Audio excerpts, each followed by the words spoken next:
Welcome to All Books Aloud with Elizabeth and Martha, two sisters who love reading in all of its forms. I'm Elizabeth, an academic librarian by day and fiction writer by night with a lifelong obsession with all things reading and books. And I'm Martha, a busy real estate agent who came to my love of reading later, but now I'm an audiobook power user. We chat about the books we're reading and delve a little deeper into a topic related to reading or publishing. If you love reading, nerding out about books, and sassy millennial hot takes, this podcast is the place for you. Hey, Liz. Hi, Martha. How are you? I'm doing great. How are you? I'm excited. I know. I'm really excited today, too, because we are interviewing my friend Rebecca, who I've mentioned a few times on the podcast before. Rebecca is the events manager and bookseller at Fireside Books, which is an independent bookstore.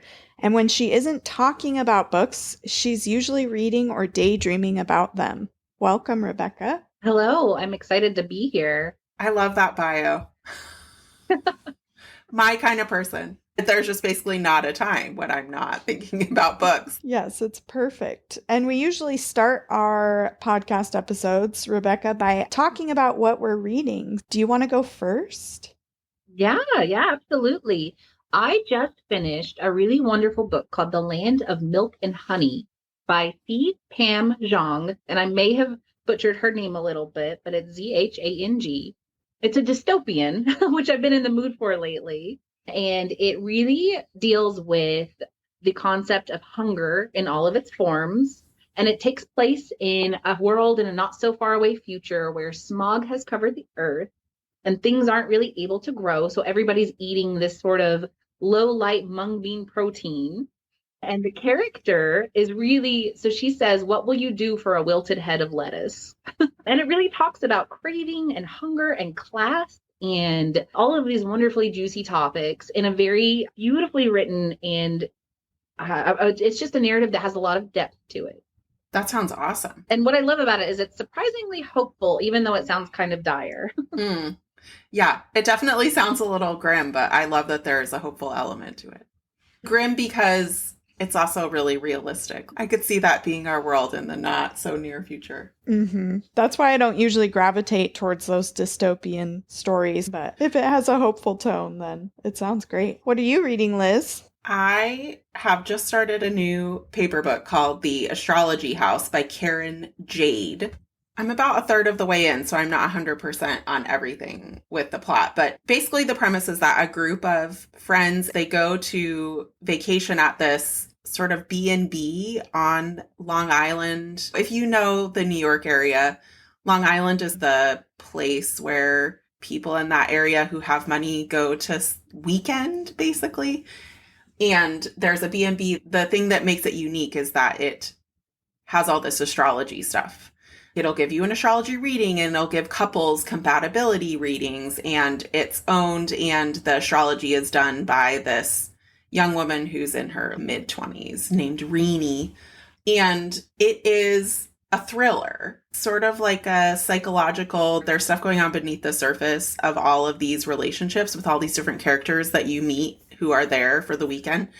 And you're told in the beginning that it ultimately ends with someone being murdered, but it's like, who's it going to be? And there are several points of view that you get inside the head, not of all the characters, but of several of them. It's sort of a twisty, definitely plot-driven story doorway book that after the previous book that I read, All Fours, is definitely a change of pace. But I kind of like to do that. I like to change up the style of book that I read so that I don't get too bogged down in one genre or another. Mm-hmm. Also, the author of this book, which I think might be the reason that I found it in the first place. The author of this book, Carinn, Jade, co-hosts a podcast with her friend named Kate called Pop Fiction Women, where they talk about female characters in all different types of media. So it's books, but it's also movies and TV shows and various different things. And yeah, I don't know. It's great. They talk a lot about unlikable female characters and what has a gender politics angle to it, but it's also really funny. And I think this might be the place that I heard about her book is on the podcast. But yeah, so I'm enjoying that. And then I'm still reading the same audiobook as last time, but I have decided, Martha, that you really need to read this book. Remind me what it is. It's called A Lady's Guide to Scandal by Sophie Irwin. And the first one, A Lady's Guide to Fortune Hunting, I really liked as well, but this one I absolutely love. I'm dying over how much I love it. If you liked the Evie Dunmore books, you will love this. I don't know if you ever read those, Rebecca, the Evie Dunmore historical romances. Yeah, actually, I've read the first one, Bringing Down the Duke, in Fireside Book Club. It was one of Martha's recommendations. Yeah, we read it for our romance pick last year. I'm definitely going to Yeah. put this on my TBR, Liz. If it's anything like Evie Dunmore's Bringing Down the Duke series or League of Extraordinary Women, then it's definitely right up my alley. Yeah. It doesn't have as explicit of a connection to the feminist politics of the time. They're not suffragists or anything like that in this book, but those politics are still there under the surface for sure in the characters. Yeah, I've really been enjoying it. And then the only other book that I'm reading is my husband Alex reads books aloud to me sometimes, Rebecca. I don't know. People who listen to this podcast have heard me talk about it before. But we just started reading Jane Eyre because it was my turn to choose the book. And he's never read Jane Eyre before. And last time my pick was Pride and Prejudice. So I'm basically rectifying all of the wrongs in the sense of classics by women that he hasn't read yet. We just started that, and I'm just reminded of how much I love that book. I don't think I've read it since the first time I read it, so probably high school. And it's just so great. It's such a great book. Jane Eyre is my favorite of all the Bronte sisters books. I love it. Yeah. So you got to keep us posted on what Al thinks. He loves it so far. It's always so funny because he's like, I'm actually liking this. Because, you know, it's like he hasn't read it because he didn't think that he would like it. It's like these books that he's been avoiding for whatever reason. I don't know. I don't want to speculate. But he's loving it so far. Well, good. He passed the test. What about you, Martha? What are you reading?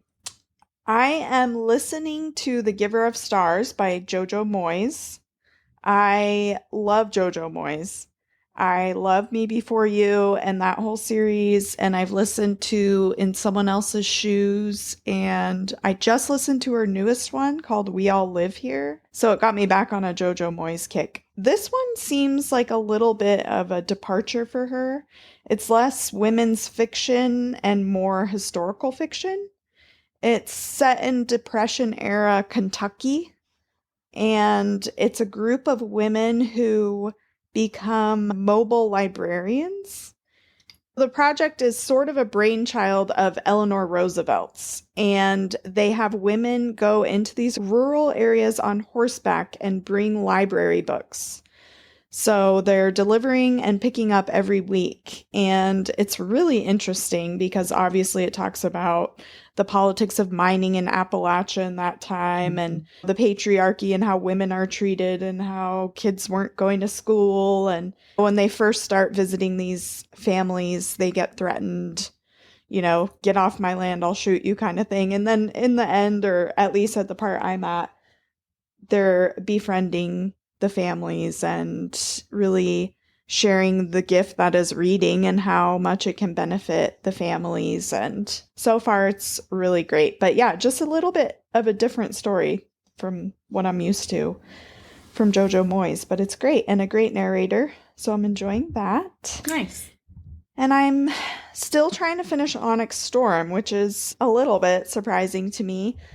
I did pause for a while because I had other book club books going on, but I'm almost done with the book and I'm realizing that this might be a hot take, but nothing has really happened. I feel like this whole book could have been completely cut. The first two books of the series were really exciting. They were page turners. And then this one, I'm like, okay, is she just trying to fill her series quota of whatever her book deal was? Because nothing's really happened.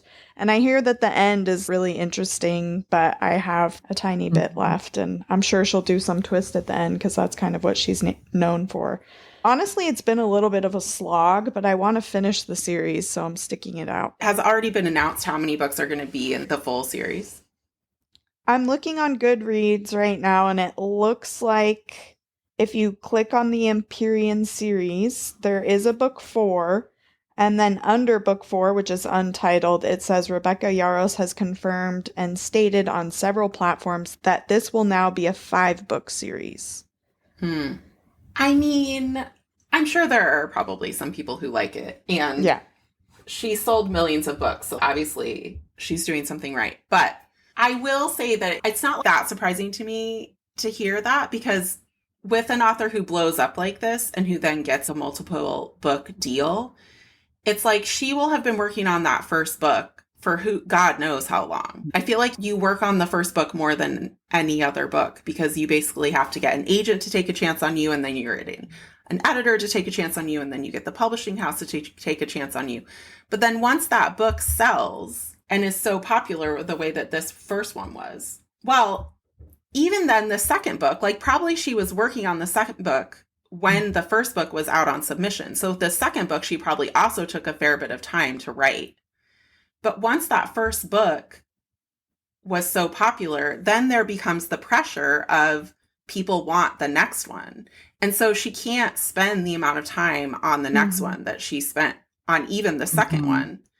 Rebecca can tell us all about this probably, but it takes at least a year or two to actually publish a book, even when the publisher is motivated to get it out into the world like this one.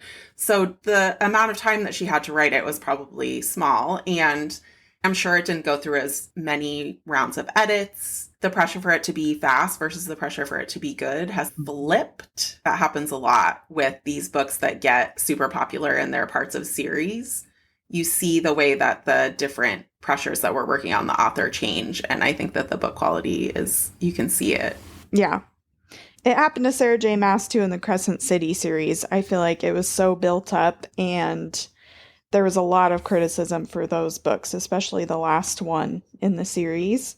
And now she's supposedly writing a ACOTAR 6. Would it be the 6th book, I think, to finish up that series? And I feel like it's kind of a George R.R. Martin situation where so much pressure builds and goes into it, and you feel like some of the fans aren't going to like it regardless of what you do, that I'm sure there's some paralysis there. Absolutely. I was going to mention George R. Martin too, or even Patrick Rothfuss. There's so much pressure for the books to be just as good as the rest of them, but also for the books to come out, that there's like no winning. Yeah, I mean, whatever. I don't feel sorry for these authors that are sitting on their piles of money. But there is an element where you have to feel sorry for the author, because they're getting pressure from all sides. And like I said, the first book, sometimes they would spend a decade working on, and they actually just are not allowed to spend that long on a book. It kind of sucks the way that the industry sort of forces this situation where there's all this pressure, and then readers aren't happy, and the authors probably doesn't feel like they're doing their best work either. Yeah. So we'll see. I'm going to stick it out. I'm going to finish the series because I want to know what happens, and hopefully she'll finish it and it won't turn into a George R.R. Martin situation. Yes. So Rebecca, we want to get into our interview now with you and talking about all things book selling. How did you get into this line of work? Yeah, I joined Fireside in 2022 when it was after the bulk of the pandemic had passed. And it was like a little stroke of lightning and luck that Fireside announced they were hiring on my birthday. And it was a great chance for me to get back into the work world and out of the home. And books have long been a passion of mine, so it just seemed sort of perfect. I love that. I don't know why I would have thought this, but I thought that you've always worked there or something. It seems like such a perfect fit. Yeah, the wonderful thing about Fireside is how cozy and homey it is. And all of us, even if we hadn't worked there for so long, we've all been customers or part of its community for so long that it's just a natural fit. Definitely. It's such a great place. What would you say that a sort of standard day in your work life is like? We get hit with a lot of different information requests. So you'd be surprised how many people come into the bookstore and just want to know about the local area, which is kind of cool. So I know a lot about Palmer because of that. But a typical day, yeah, it's a lot more cleaning than you would think, a lot more dusting and shelving and maintaining the store into a cozy, comfortable atmosphere. It's a lot of fielding calls, and the goal is always to make sure that people can get to the books that they're looking for. So anything that falls within that, which includes shelving, just making sure things are in the right place. I always talk about it like it's a video game. you're at the counter and you're waiting, and then the next person pops up, and now you have the next task to complete in front of you. And everybody has something different that they need help with. And so it's often fielding customer questions and different requests from the community. And then my day looks a little different too, because I'm the events manager. So it's a lot of inquiries about authors coming in asking for their books to be in the store, or asking for signings, or local nonprofits figuring out ways that we can cooperate with each other. And I really love that community aspect of it most. Yeah. It's so interesting how anywhere that there are books, like a library or a bookstore, it seems to turn into this community hub, and people just assume they can go there for answers. I love that. Me too. Yeah, I was going to say that your answer strikes me how similar a lot of that is to being a librarian. People ask us the most random questions, and I want to encourage that. Please keep going into your libraries and asking random questions. That's what they're there for. But it is funny how few of the questions that you get when you're at the library reference desk are actually about books or the library. It's like all sorts of other questions. Someone in our book club, last time we met, mentioned that their sister, back in the day, at some point, her job at the library was to answer the phone, and people would call with questions, and they would have to look them up in an encyclopedia or something. This was before the internet, and that was her whole job. Yeah. So cute. Yeah, most libraries had someone that did that. That sounds like such a fun job. I also love your description of it being like a video game, and that is a video game that I would like to play. Me too. I'm still waiting for them to make it. Cute. Well, what would you say your favorite part of your job is? Oh, that's so hard to answer. Can I pick two favorite things? Absolutely. I would say my absolute favorite is the sense of community and getting to meet all of the people, see all the families that come through and make connections with people, even if it's just saying, oh, that's my favorite book too. And then my second favorite part is being able to share the books that I really love with other people who might love them just as much or maybe even more. I really love to give shout outs to authors who aren't as well known, or little niche books that maybe other people haven't quite heard about yet. That's definitely got to be a huge perk of the job. I love that. And you're good at it. You've given me so many good recommendations, specifically for cozy fantasy. It's an easy genre to recommend. Mm-hmm. I also think that that's what's so great about an independent bookstore. You get that level of community. The person who works there lives in the town, and you know people, and you can chat with someone for 10 minutes. You know what I mean? It just has a totally different vibe. And speaking of indie booksellers, what's the biggest struggle for indie bookstores or indie booksellers right now? Yeah, I think right now booksellers are probably struggling with the general feeling about books and places where books seem to congregate. So I think our teachers and our librarians probably know exactly what I'm talking about when I say that. Books are a hot topic, surprisingly, right now. Who thought that libraries would be, or bookstores would be, a hot topic? But luckily, in our actual physical space, we get very little pushback. Most people who come into the bookstore are so happy to be there. They want to find books. It's not like working in any other retail space. It's generally a very cheerful and cozy place to be. And I'm very thankful for that. Mm-hmm. You mean with books getting banned and people protesting certain books and stuff like that? Exactly. Or carrying certain authors or certain topics, just even having them available in the store can bring us a lot of flack or maybe negative reviews. But we're good at being a safe, cozy space for people. That's good. I'm glad to hear that. Yeah, the last couple of years have been pretty rough on libraries, especially public libraries and school libraries. Thankfully, my type of library, I don't get a lot of that either. Mm-hmm. But yeah, it's definitely been quite a challenge for a lot of librarians. And the bookstores, I don't think bookstores are dealing with it as heavy as librarians. And so we're able to pivot and see how we can be an ally for our local libraries and our teachers too. So I'm thankful for that part as well. Yeah, definitely. Yeah. Well, I'm curious how working at the bookstore impacts your reading. Do you feel a pressure to constantly read new releases and things like that? Or do you still get to read what you're interested in? I think that's such a great question, because I think every bookseller probably approaches it differently. For me, as soon as I feel like I have to read, it kills my joy and my motivation to read. So I try to take a leaf out of my coworker's book and look at it as a privilege, like a kid in a candy shop. I definitely do try to read more new releases just so I can be aware of what's coming out and know what people might want to read and have good recommendations ready. But I love to go down rabbit holes. I love to find a new author and to me author and then read everything that they've written or a new genre and really explore it. So I really try to indulge in that side of myself too. And as long as it's new to me, then I try to just appreciate that.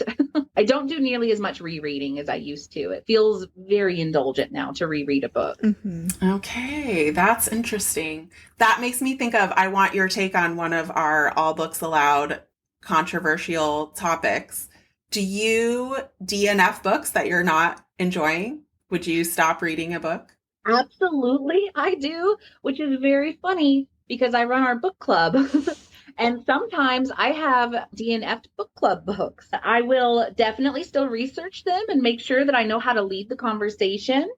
But it's just impossible for me to make myself finish something I'm not interested in or enjoying. Yeah, Mm-hmm. I'm glad that you don't do that. I thought that when you said that when reading becomes a job, then you don't like it. Yeah, I think it's similar with any work. When you're working with something you're passionate about, you have to have some very interesting boundaries. Mm-hmm.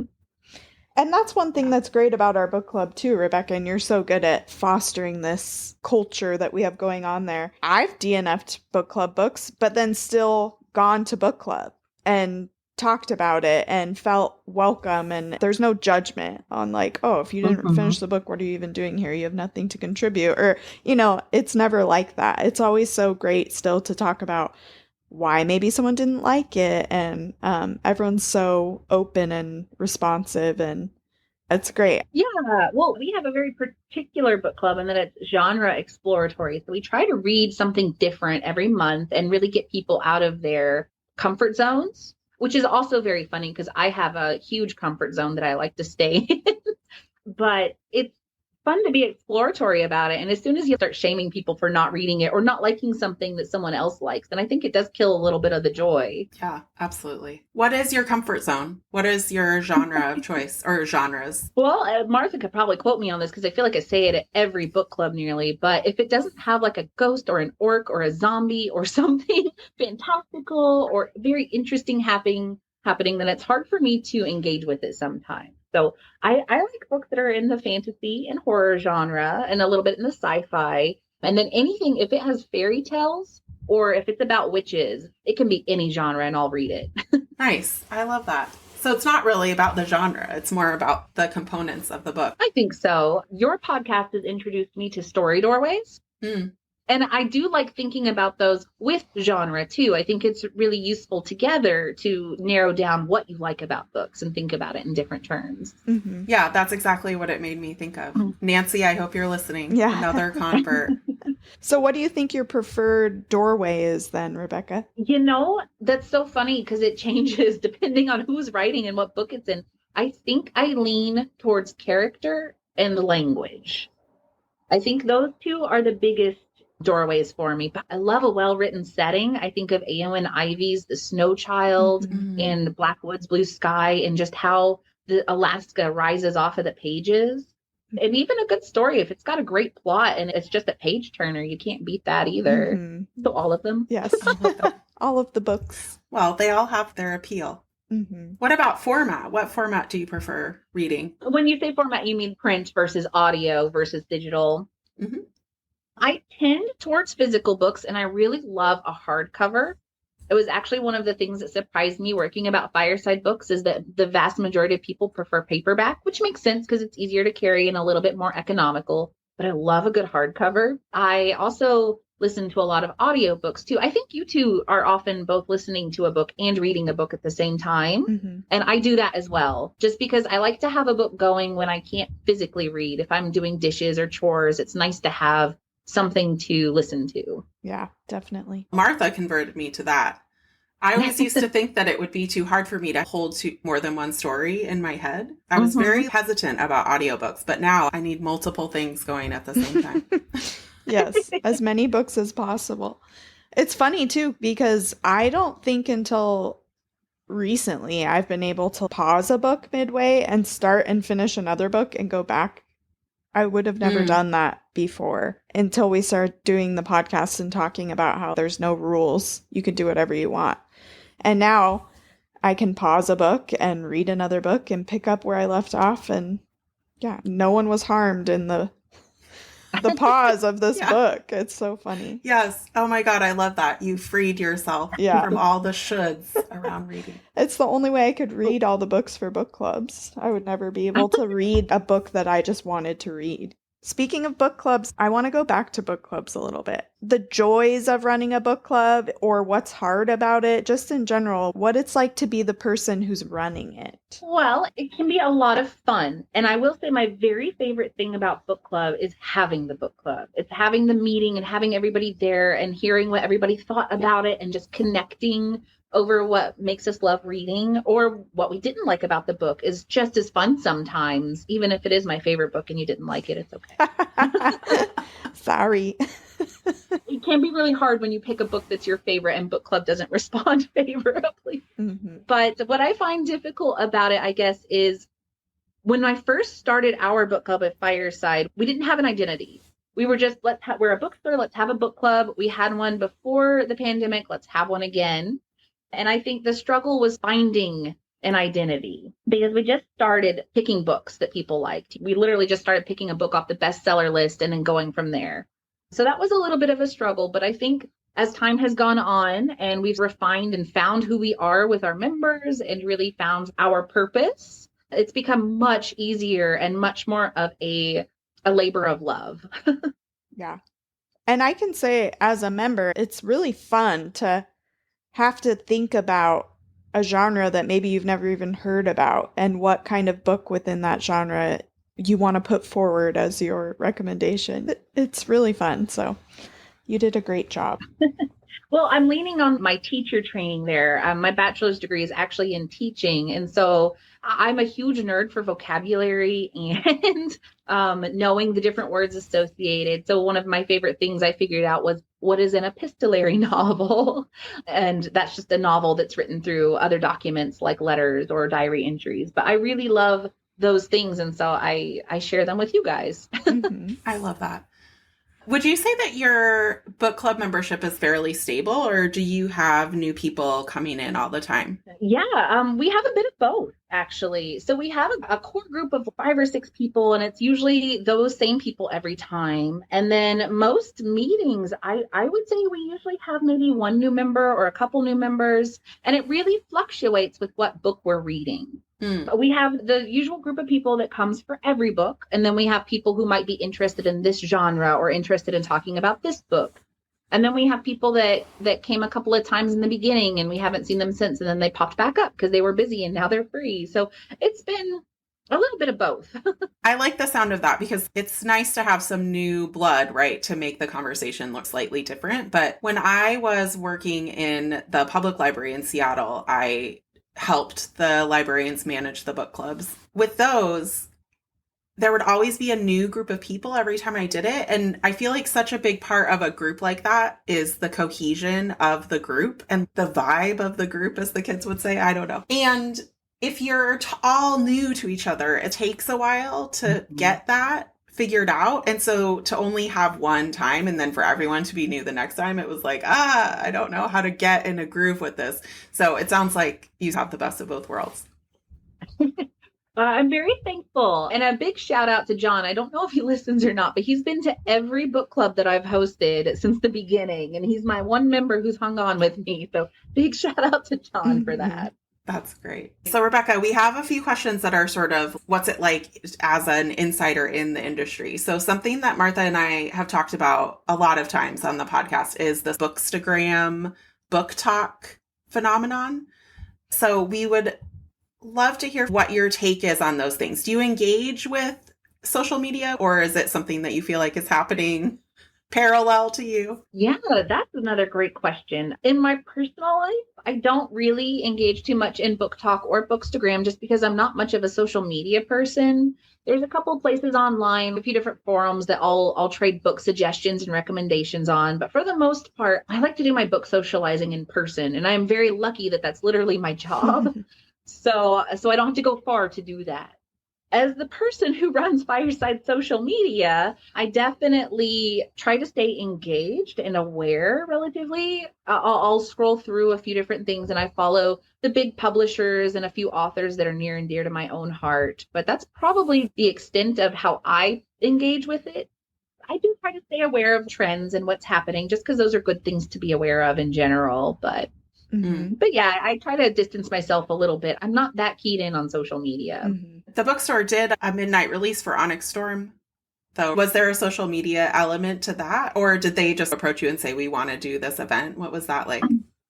Well, Onyx Storm was an interesting one. And just a minor correction, we actually didn't do a midnight release. What we did for Onyx Storm was because it released at midnight on the East Coast, because we're so far behind, we were able to sell the book because there's very strict rules about when you sell a new released book. Some of them have a thing called Street Smart, and that means that you cannot sell a book before a certain time on a certain date. And indie bookstores are held to that much more closely than maybe other places you might find books. So with Onyx Storm, we were very careful and made sure that it was okay for us to sell it. But what we did was we stayed open a little bit later and we sold the book at 8 p.m. because that was midnight on the East Coast. Oh, okay.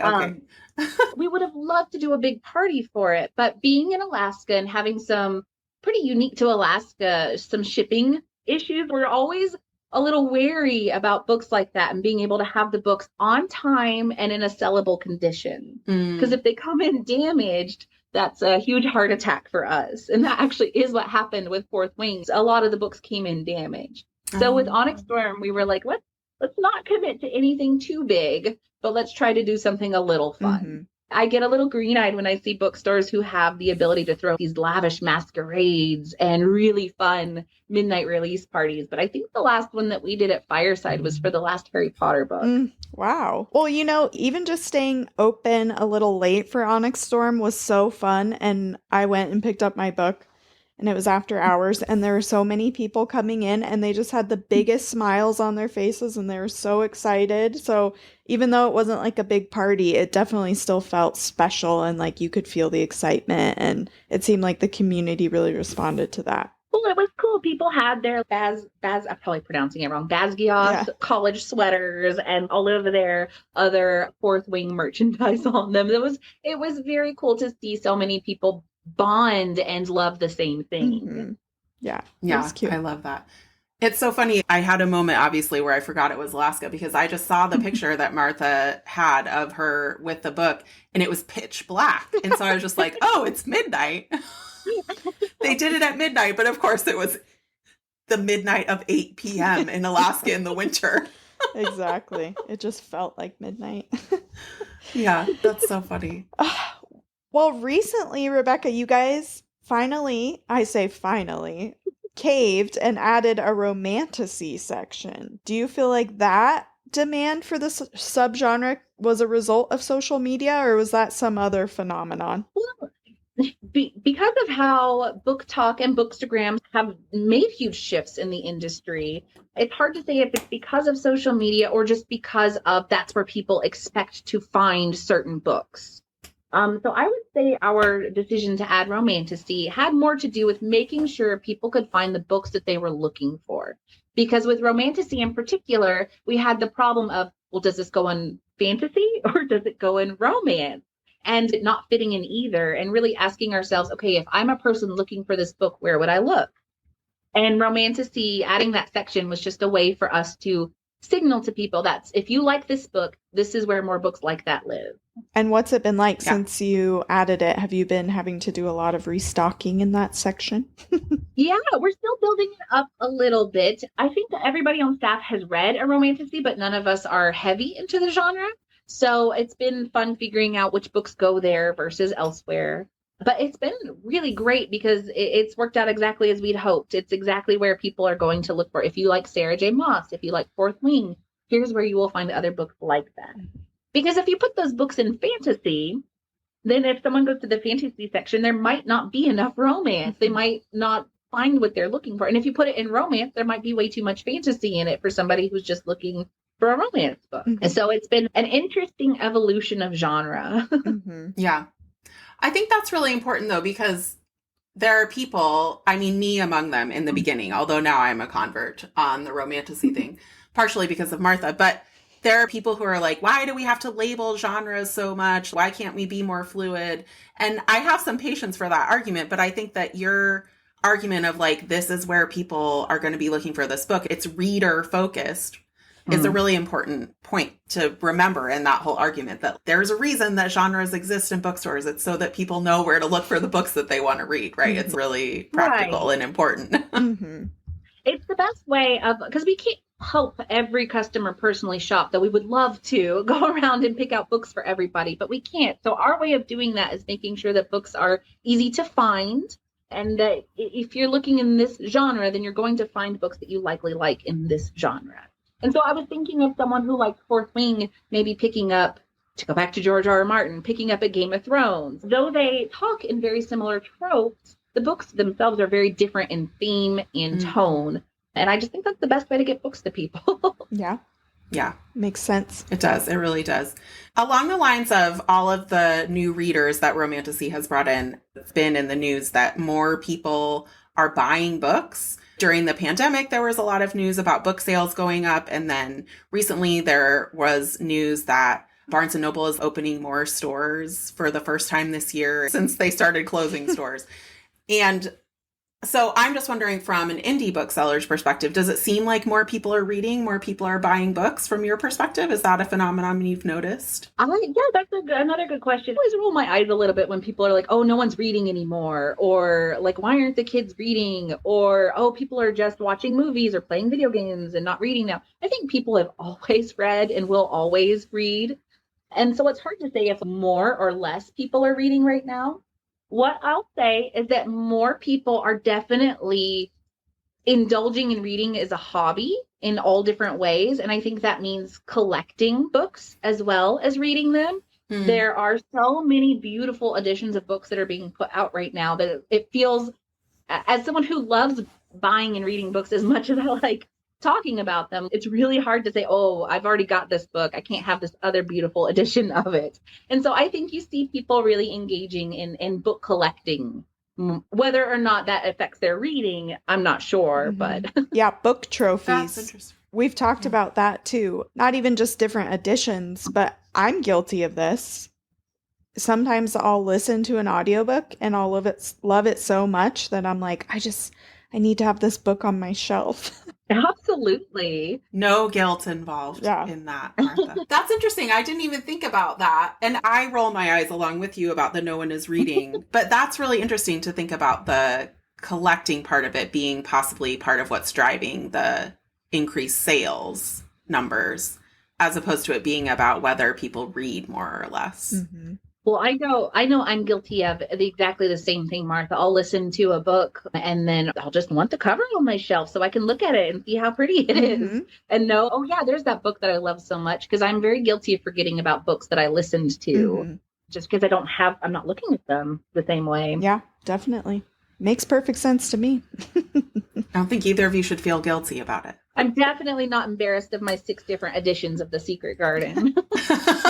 Oh, I love The Secret Garden. Adorable. It's a great book to have a trophy of. So speaking of something that a lot of people have been talking about regarding all industries, but the book industry as well, is AI. So there's been a lot of talk about AI disrupting the book industry. Almost everyone that Martha and I have talked to on the podcast has brought up a way that AI is affecting their corner of the industry. It's affecting audiobook narrators. It's affecting librarians. So we are wondering if AI is affecting indie booksellers. Do you see an impact of that in your work? It certainly does. I think that there is no one in the book industry that is unimpacted by AI at this point.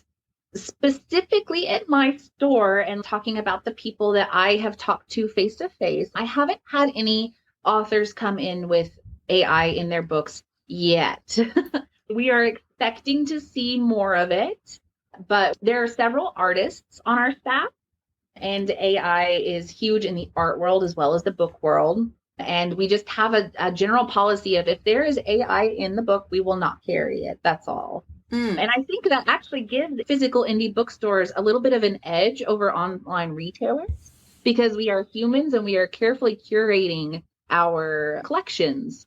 And so by saying we're not going to have any books with AI in our store, you can feel comfortable and safe to come into the store and know that those are books written by human people. The art is human art and someone put a lot of work and soul into it.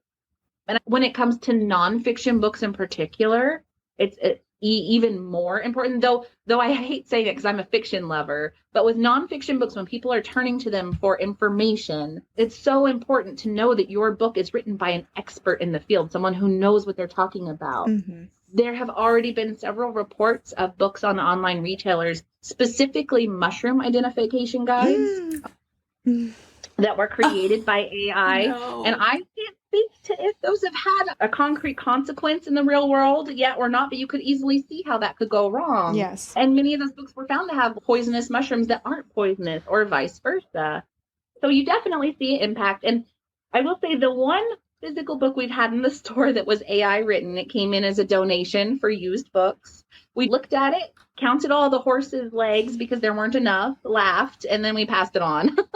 Our phrase is, if it isn't worth the effort for you to write it, why is it worth my effort to read it? Oh my God, yes. Amen to that. Yeah, that's such a great way to put it. If someone comes in and they're an author hopeful, they want to write their own books or they want to get into the world of publishing, but they don't have the skills, it's hard to tell them, well, AI is not going to cut it, because it's a real person you're talking to who has ideas and creativity too. But it's really important to us to make sure that we are elevating books written by people. Yeah. And like you said, something that really has a soul to it. I think that really hit the nail on the head of how it's different. Well, because, okay, so they say that there's nothing new under the sun, right? There's no new stories. There's no new books being written. However, I don't think that's true because I think every story is filtered through the lens and the experience of the person who's writing it, as well as the lens of the person who's reading it. But by not having a person to put the story through, you're losing that perspective, the synthesizing that happens in a person's brain as they're writing it, as they're bringing their lived experience and their thoughts and their perspective into the story. You really lose that. Yeah. And then it just becomes a collection of ideas and story elements that have already been done a million times. So then it's like there is nothing new in this because it doesn't have the one thing that makes a book that might be a story that's been told before unique. Well, it'll be interesting to see how it all unfolds. But I'm glad that Fireside has a policy. Yeah, I am too. I'm really glad to hear that. And I hope that is something that a lot of indie bookstores are planting their flag in the sand on, that will hopefully give those bookstores a leg up because they are better. That's a great segue into our next question, which is just, what do you wish everyone knew about bookstores or shopping at a bookstore, Rebecca? My first thought is I want to put my pet peeve in here is that if you're shopping at a bookstore, please don't tell us that you're going to get it from Amazon. We know you can get it cheaper from Amazon. We know that the industry is set up that way. The price that we have to sell books for is printed on the book. We, unlike any other retail industry, we are really beholden to the publishers. And it's a point of pride. We want books to be affordable for people. We don't want to upcharge things. We want people to be able to access stories that bring them information or hope or warmth. But please don't tell us you're getting it on Amazon. Just don't even mention it when you come into an indie bookstore. Having said that, I would like to plug a book recommendation. Danny Kane is an author that has a couple of really wonderful books, and two that come to mind are How to Resist Amazon and Why, and How to Protect Bookstores and Why. They both have some really thoughtful information on how that whole industry works. And then the other thing is just, we have a little sign in our store that says, a town without a bookstore is a town without a heart. And I actually believe that applies to libraries even more than bookstores, but that bookstores serve their own little special place in the community. And if you're looking for people, if you're looking for connection, turn to book. That's where you find it. Yeah, definitely. 100%. And that's why we do this podcast. We'll put those book recommendations in the show notes too. If anyone wants to read those, I'll definitely put that on my never-ending TBR as well. And you know, they come out with new books every Tuesday. Well, that was great. Thank you so much, Rebecca. We really appreciate you talking to us. Yeah. Thank you for having me on the podcast.